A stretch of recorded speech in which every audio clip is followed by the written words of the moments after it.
experience and really brought the idea of what we're doing consciously when we're sitting with these prospects or patients or people going through things, and just trying to understand how to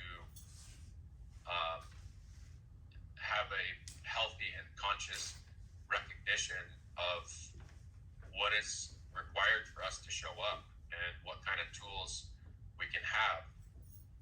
And we we got to this conclusion, and we were talking about cellular respiration and metabolic syndrome.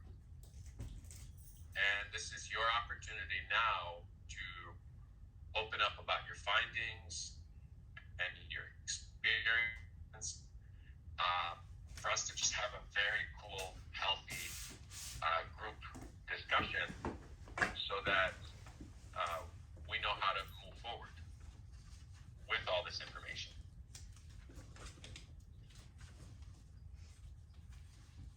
So I'll start today by opening up the floor.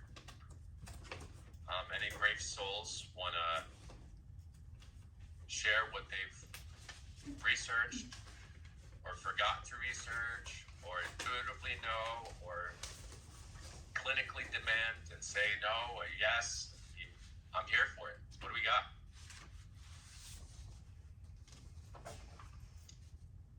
I don't want to start picking names. I want to do it. So we were kind of discussing, I don't know, I think it was last week, I don't remember guys, but we were all kind of on here and we were talking about our kind of theories or what we thought, and what I have looked up and what I understand are, probably two different things, but what I think I understand by reading it is cellular respiration.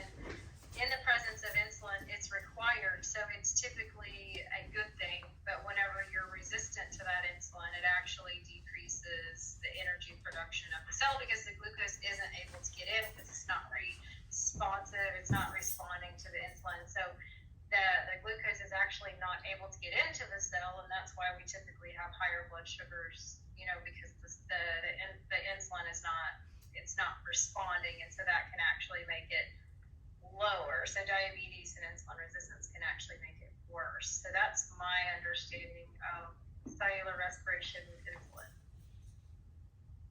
Okay. We'll start there. I'm bookmarking it. Thank you. We're going to talk about these things. I bookmarked. Next. Eric, you're a wise one. I know how deep you look into things.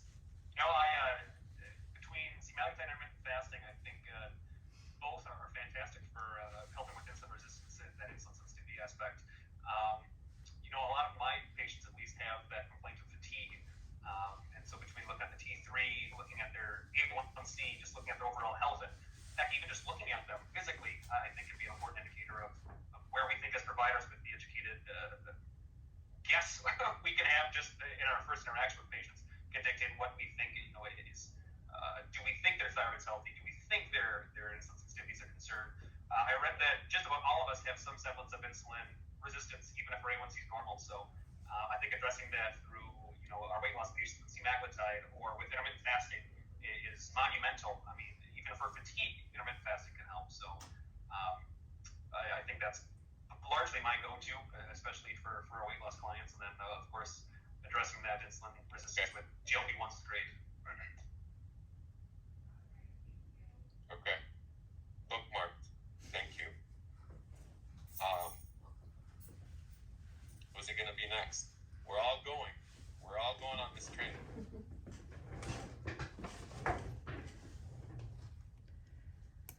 I'll go next. So, cellular respiration, in my opinion, with insulin sensitivity or resistance. Well, cellular respiration is how we get energy. I mean, glucose is, the whole process is utilization of glucose, or part of it. And so if they're insulin resistant, they're not going to have that component happening for them. Insulin's not there to allow glucose to enter the cell. And so then their energy production obviously is impacted. That's kind of where my thought process of that. Brooke, that's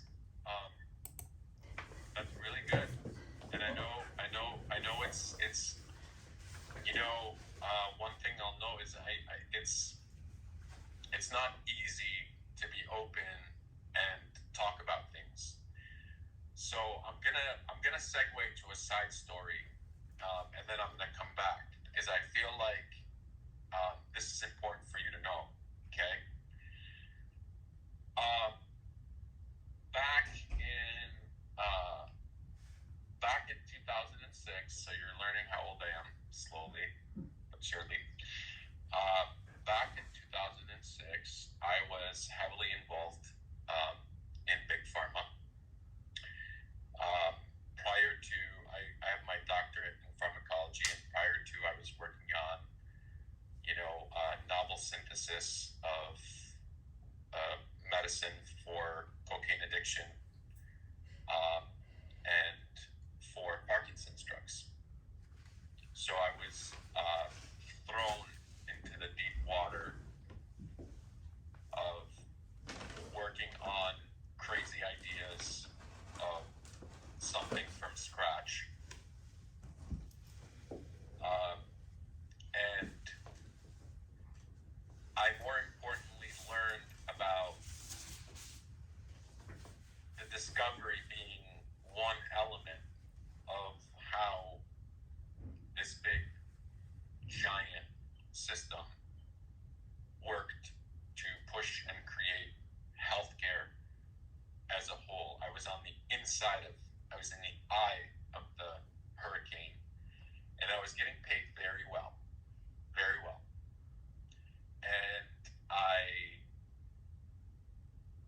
was somewhat becoming a poster child for this space. And I was all about it, 100 miles an hour, go, go, go. And then I started to discover how much of the business models required taking advantage of the behavior and social, logical, and economical elements of how this world runs. That it wasn't this simple, linear approach where you could create something and help people. And so, after 8 months of working my butt off, I started getting up every day feeling like a bird in a cage, and I wanted to vomit. I felt like I was selling my soul. Everything I was doing felt yucky. And so I have this brilliant idea. I've got a few bucks in my pocket after all of this. I got this brilliant idea to open up this lab, cash only, compound, research, no Me Too products, only what I believe in. And it was probably as big as this room, but I would answer the phone and I would say, thank you for calling me the world's renowned state-of-the-art. I had this huge long line. I had no employees, but I Vista printed CEO on my card. And all my friends laughed at me. And I struggled starting out profusely. After I had done all this, balls to the wall, I realized I absolutely am terrified. So I come up with this brilliant idea. My facility's open. No one's coming in. No one cares. Guy comes in with his recycling cans, thinking I'm a recycling can place. My only guy that came in after like 4 weeks, and I go, this is the dumbest idea I've ever done. How could I jump off this? What was I thinking? I had it made. I had it so good. So now I say, you know what? Screw it. So I start putting my lab coat on, and I say, I'm going to walk around, I'm going to go everywhere, I'm going to tell people I can help them. I'm going to grab my cards with me from Vistaprint, and I'm going to talk to people, okay? My location was right across from Michigan State University, and where I lived was 80 miles to get there. So every day I would drive 80 miles there and 80 miles back, just rethinking my life. What in the world did I do? And just feeling like a complete dumbass failure. I was so terrified.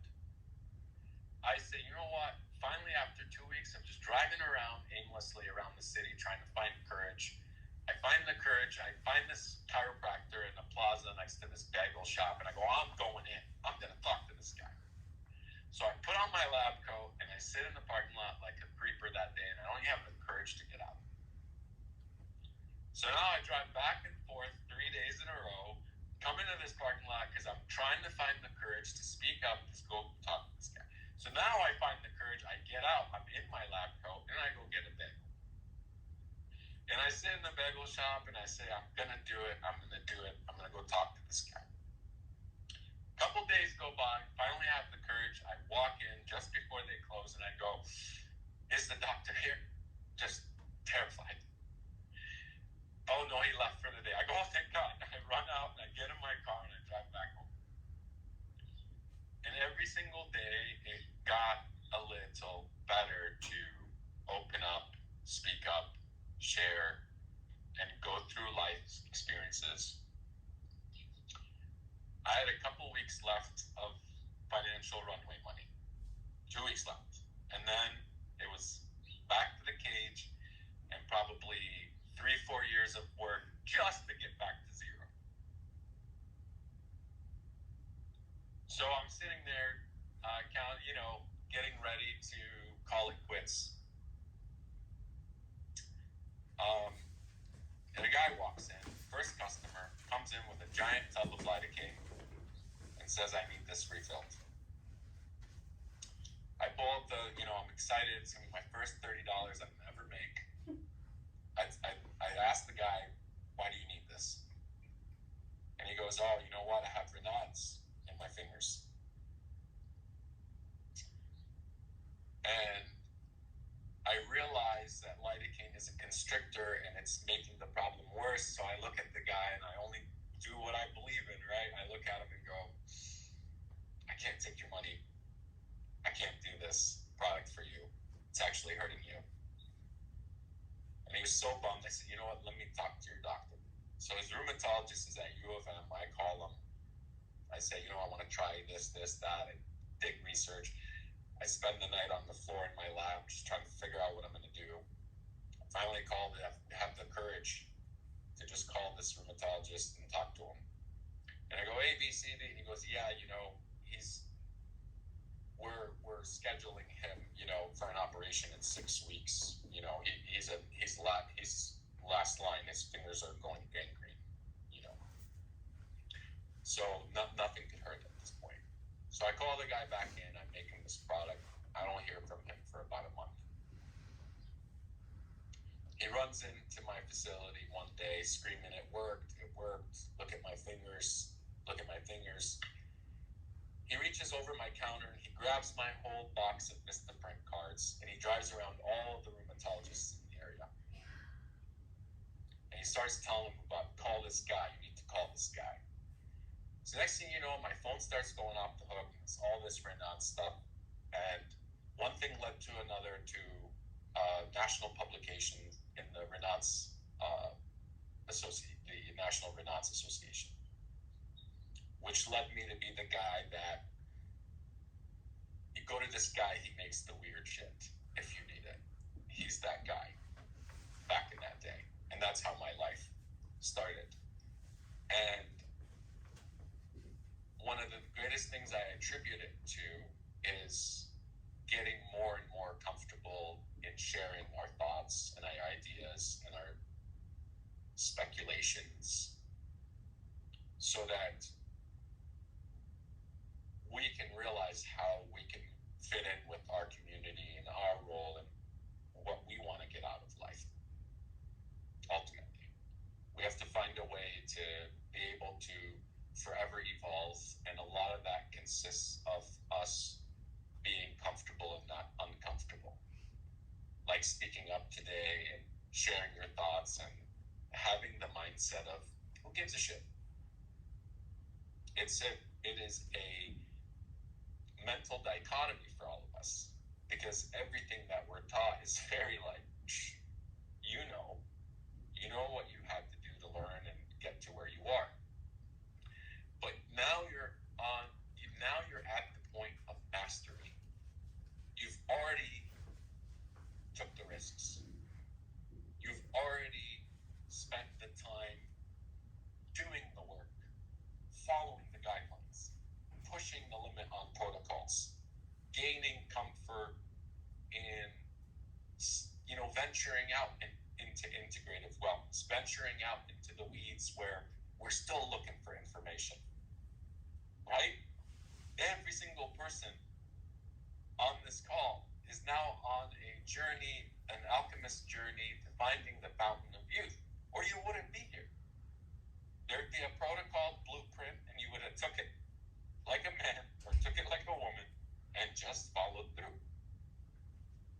So knowing that about yourself and understanding that element, we have to find ways to utilize these times to take advantage of coming back into a world of experimenting, coming back into a world of primary thought processes, giving ourselves the permission to say, I am the inventor, I am the creator, I am the teacher, I am forever the student because of all those things. So when we have an opportunity to genuinely investigate the relationship between intracellular respiration and metabolic syndrome, it opens up a world, just that awareness, just that permission of giving yourself the opportunity to be allowing yourself to look through something like that, already tells you that medicine is forever unfinished. Because we still have diabetes rampant. We still have obesity rampant. We still have all these things rampant. Mental health rampant. We've got 60,000 more wellness centers today than we did when we started. And it's still all rampant.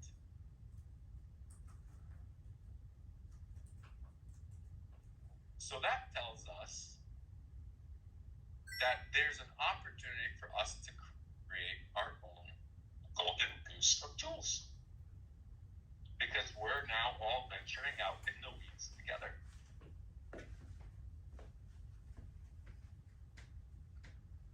And yes, there's a beautiful foundation, a la New Leaf. There's a beautiful infrastructure already created. There's the human experience and interaction of people coming through your door, understanding what to expect. All that has taken years and years and years of work. But you are the last ancestors of the alchemists. You're the last ones here. You are now at that cusp of, I have to figure out what to do with this patient. And the limitation is going to be set by what you give yourself permission to do. And that's scary.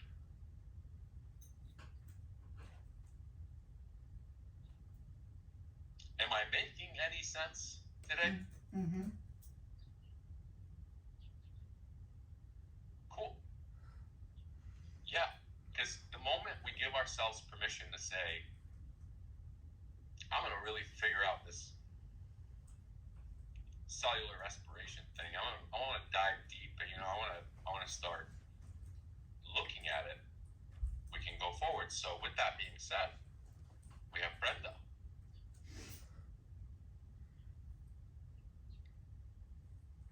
Okay, yeah, I did a lot of research on this, and it was hard to even know like what to really research. But in my functional medicine stuff, there was like about hormesis and the beneficial like effects of different lifestyle. We have like mild and transient. We have cellular stress, different things, like running, and our different supplements.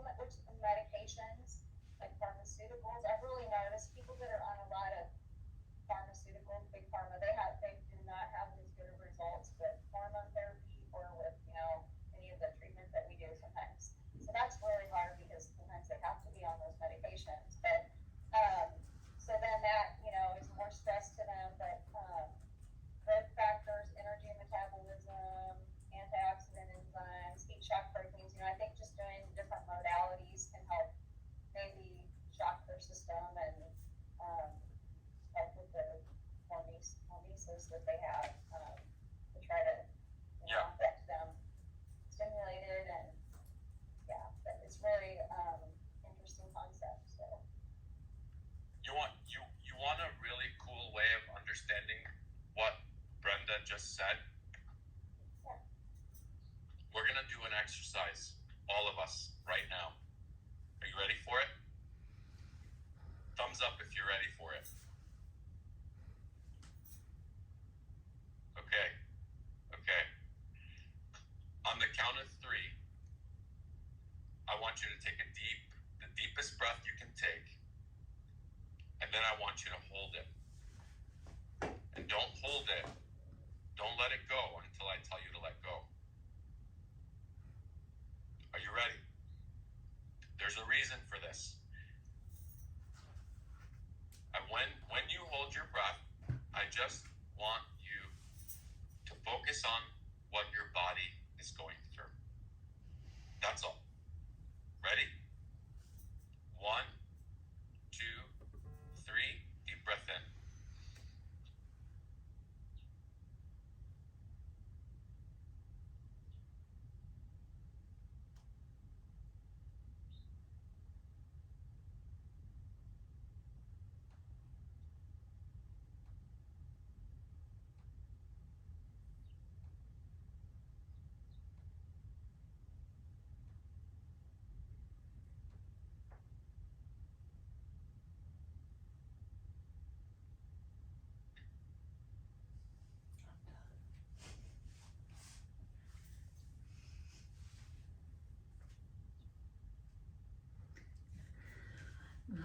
Out.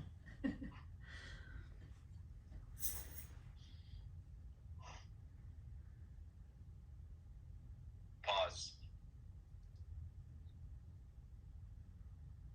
That was cellular respiration at the organ level. That prompted an obvious. So when we hear the word hypoxia, when we hear the words poor metabolism, this is what the cell is going through. What you witnessed is what millions of cells are going through.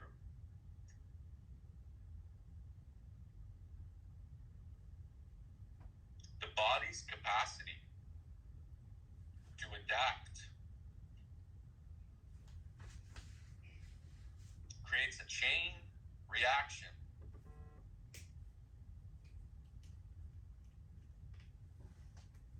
That poor respiration creates a chain reaction. Only when you consciously halted the respiration process, you felt how bad the body wants to breathe. Yes?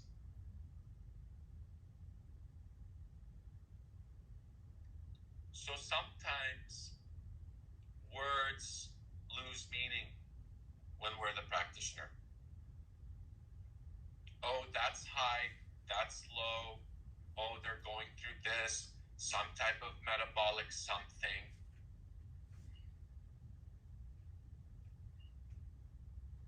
But to get to the primary position of care, we must deeply understand what it means. Now that you have done this exercise, and I would ask you to do it again. I'm going to ask you to do it again later. Now you know what it feels like, right? Now there's a history. There's a conscious awareness. Oh shit. Okay. Right? It's something you can't let go right now. But last week, or the last couple of weeks, respiration. In 5 seconds to a minute after you understood the definition of cellular respiration, in 1 minute, you understood what the body will do in its power to generate respiration. Bookmark that. Samantha. Okay, it's a hot spot going last, but because it's pretty much the same information that everyone else has already shared. So we know that insulin is needed by the cells for a lot of different things, including ability to make fat and build fat too, and which I found pretty interesting. So overall, it's just we had the same conclusion that pretty much everybody. You don't have to say that. You don't have to say same conclusion. You're prefacing that you didn't find anything valuable. Don't do that. Don't water down your findings. So we're gonna start over from the beginning, and you're just gonna tell us what your findings are, and tell us why you found 1 or 2 things. What were they in insulin you found interesting? Tell us why. Okay. Well, obviously, your cells need insulin for energy storage, and I found that interesting because, I mean, obviously, if we can't get insulin to allow glucose to go into our cells, obviously that creates another issue. And then, obviously, with our cells requiring insulin for lipogenesis, I found that really interesting as well, just simply because it kind of puts in perspective that insulin is needed for things like fat burning and whether we're storing fat or using fat as energy, etc. So essentially, insulin is super important. Yes. So what happens when there's too much insulin in the blood? Why is that happening? So when there's too much insulin in the blood, it's because your cells have developed insulin resistance and it's not able to get into your cells. Therefore, your blood is just, you have lots of insulin, but it's not really doing anything or allowing Okay, pause. We're going to strip that down a little more naked. We're going to get naked here. Okay? Your cell. Hey. Go on, Eric. Your cell, listen to what you just said. The cell becomes resistant to the insulin. So it's becomes what? An ex-girlfriend, an ex-boyfriend kicks them up, kicks the insulin up to the curb. That's what resistance means. What if we shifted the verbiage and we said the cell begins to protect itself? Why would a cell need to protect itself from insulin?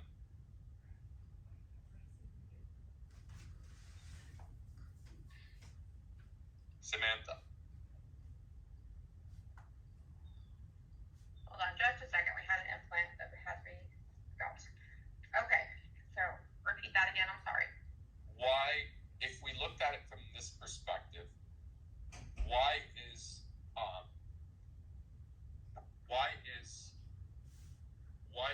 the cell protecting itself from insulin?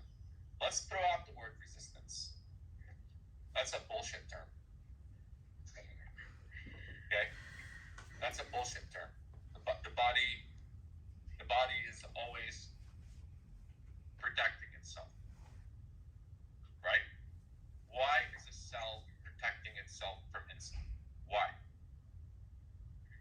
I would say, honestly, when it comes to that, if I'm completely honest, why it's protecting itself from insulin, I am not really sure. I looked into this a lot, and I didn't really see much information of why it would be not allowing or what causes us to become insulin resistant.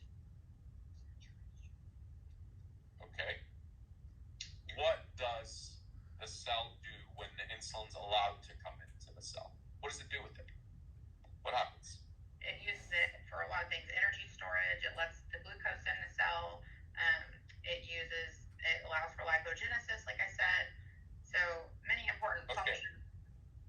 uses it for energy storage, right?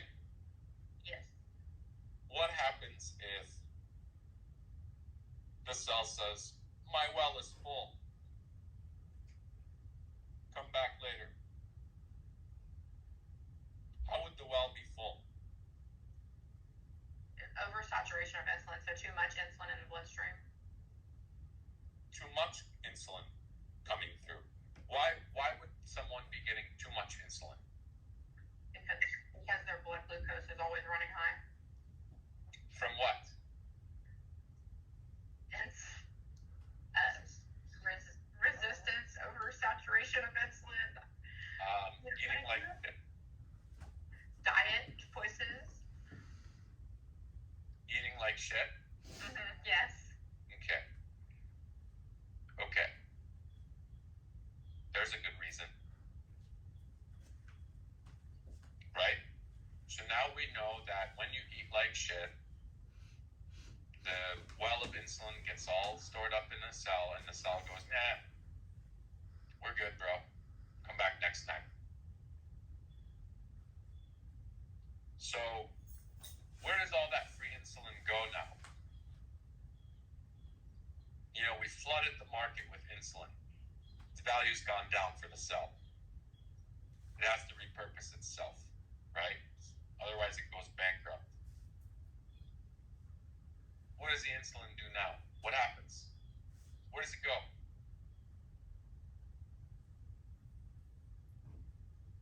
Where does it go? They go through the liver, Spit it out through. bloodstream. Okay. That liver. It goes into the liver, and what happens in the liver? Doesn't like it. He doesn't know. It's not good for it. It causes fatty liver. Amber's saying they get fatty liver. Why would they get fatty liver?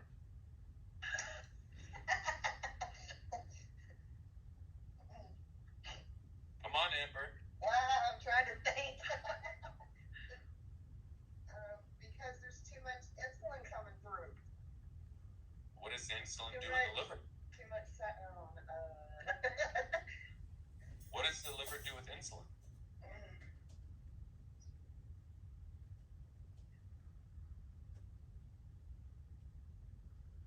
Well, the liver detoxifies. So I don't know. I really don't know. I'm sorry.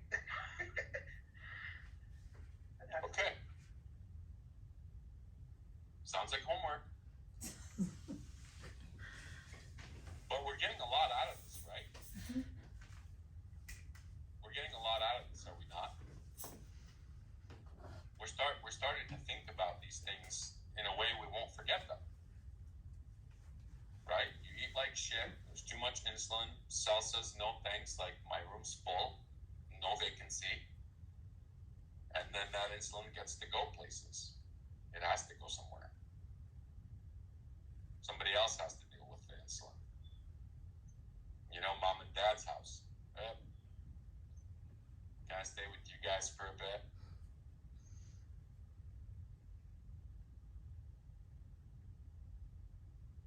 So, with that being the case, we go back to, well, what is the leading cause of metabolic syndrome? What is the number one cause of metabolic syndrome? We're about to bring this full circle, folks. Too much insulin.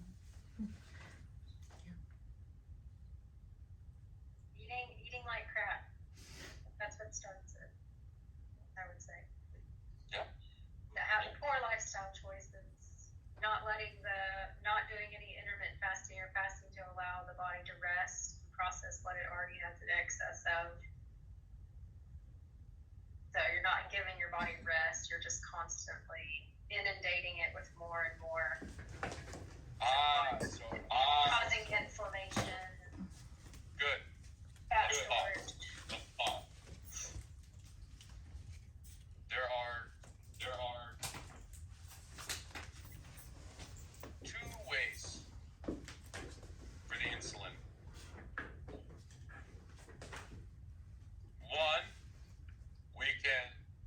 get the cell to work harder, to use it, right? We can get the cell activated. Maybe the cell's only working 30% of the time. It's on union, it doesn't do weekends. If I'm not having a good day Monday, I can send an email to HR. But the insulin schedule is coming on time.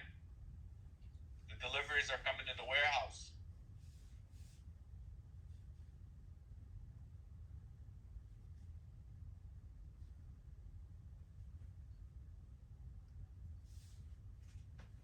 There's that reason. And then there's who ordered 1 million rolls of toilet paper? We just needed 5.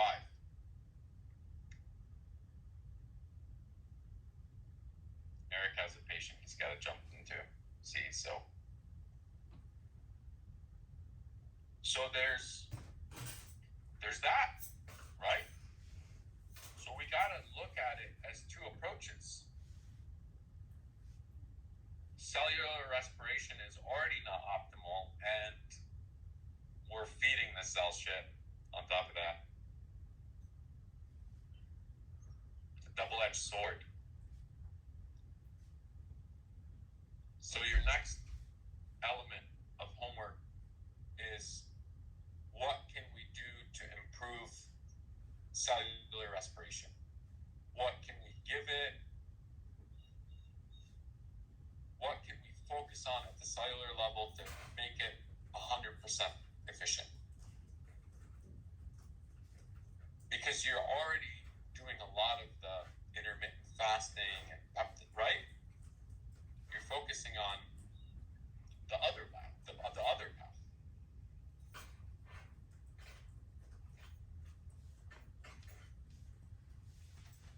So to end this call, we're going to all take a deep breath on the count of 3. And we're going to hold our breath.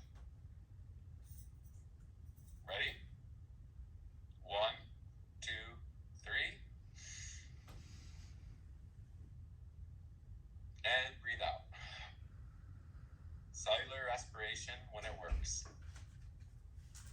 That's how important it is to our practice. Capiche? Peach. Is everybody aware of what we're looking into next? Because we're going to move into treatment modalities next time. And we're going to start really breaking it down to its most primary form. That's all we have to do.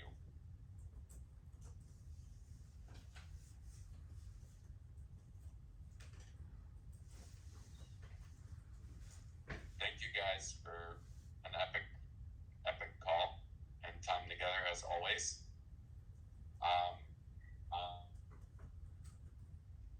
If it's one thing to take home from today, it's to really pay attention to the breath work and the breathing when a patient's walking in. To look at heart rate, so it can tell you like how healthy the cells are. Breathing, how good are you breathing? Let me check your pulse. You know, the longer you practice holding your breath, the better you get, right? The more you train, the lower the heart rate gets. The lower the heart rate gets, the more efficient the oxygen is being utilized in the body. So when I check someone's pulse and it's 50, wow, cellular respiration. When I check it and it's 100, I'm talking to someone holding their breath.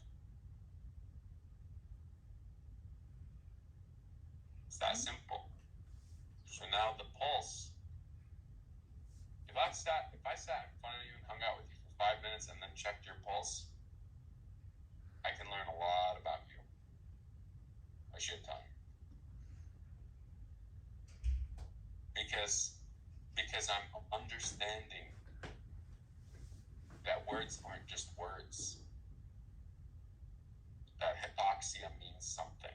That resistance is a byproduct. And I have to understand what the byproduct is a result from. I don't take the byproduct as the outcome. It's indirect. That's everything we took from our time together today. Isn't that beautiful? Now I can check the pulse and I actually care. Like, I'm curious, right? No, did you get vitals? Did you get vitals? Was their insulin high? Now you kind of want to know, right? I'm like, ooh, I need to go look at this patient again. That is what happens when you give yourself permission to be the alchemist. Because you have the ability to know something deep enough to help people understand it. Cool? And we never know where we're going to go with these. We never know. We always go somewhere. Everybody understand their homework assignment? What's the homework assignment? What can you do to improve cellular respiration? That's one. That's one. Okay.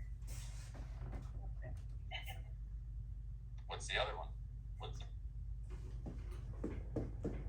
what's the leading cause of the metabolic syndrome? Yeah. And tell me about the cascade effect, right? Tell me how the body continues to try to protect itself. Metabolic syndrome is a result of a body protecting itself because it's under attack. And if we don't know what the body is protecting itself from and what it does when it protects itself, right? Like, don't piss off a snake. When it feels threatened, it's going to protect itself. What's it going to do? Right. What's it going to do? Yeah, because you know what a snake is. You know what a snake does. And yet we're so primitive on the human body because we've made it so factual. Well, that ends here. There's a I know shit, and there's a I knowing. There's a knowing that doesn't go away.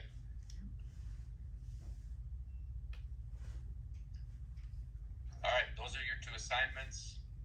Thank you guys for such a good time. I'll leave it up to you for any questions, comments, concerns, feedback, anything. Here, hold on, yeah.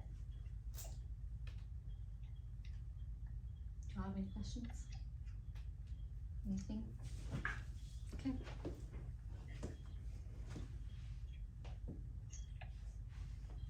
Well, I just appreciate your thoughts and trying to make it on a level that we can tell people about it that they'll understand. Because I think that's one of the biggest disconnects with healthcare is that we fill them full of words, but not words they can understand. So, I mean, it doesn't do them any good if at the end of the day they leave not really knowing what you said or what they can do about it. So, I like learning the practical application of what we can do to actually help. So. Thank you.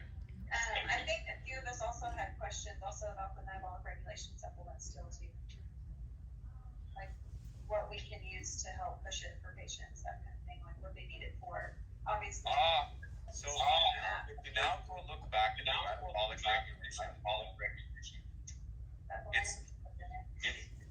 that supplement is actually designed for cellular respiration. Which is why you were probably like, metabolic regulation.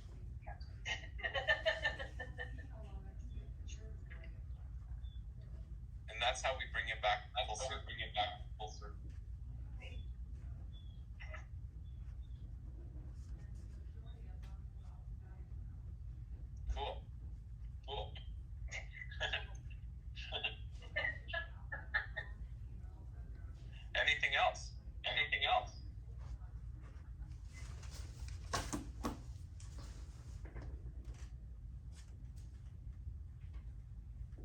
So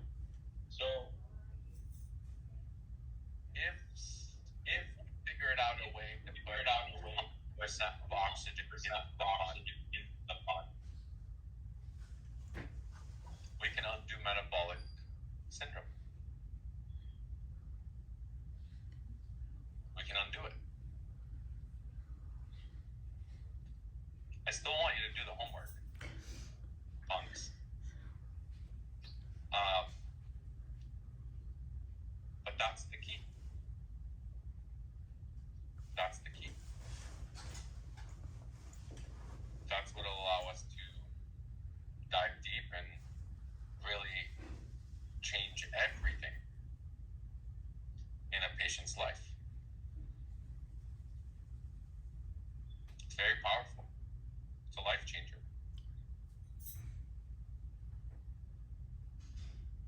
Even for us, Mhm. you know, Yeah. I I mean, I have a really nice advantage of a cheat sheet in my life where I take a lot of good shit, a lot of great supplements, and practice what I preach. Because I believe in it, not because I'm trying to diet and I'm trying to look young or I'm trying to whatever. No, it's just like, it's just about allowing yourself to have the permission to start somewhere, start some way, and do it quietly, step by step, one thing at a time. All right. That was great. Thank you guys so much. Thank you. See you next time.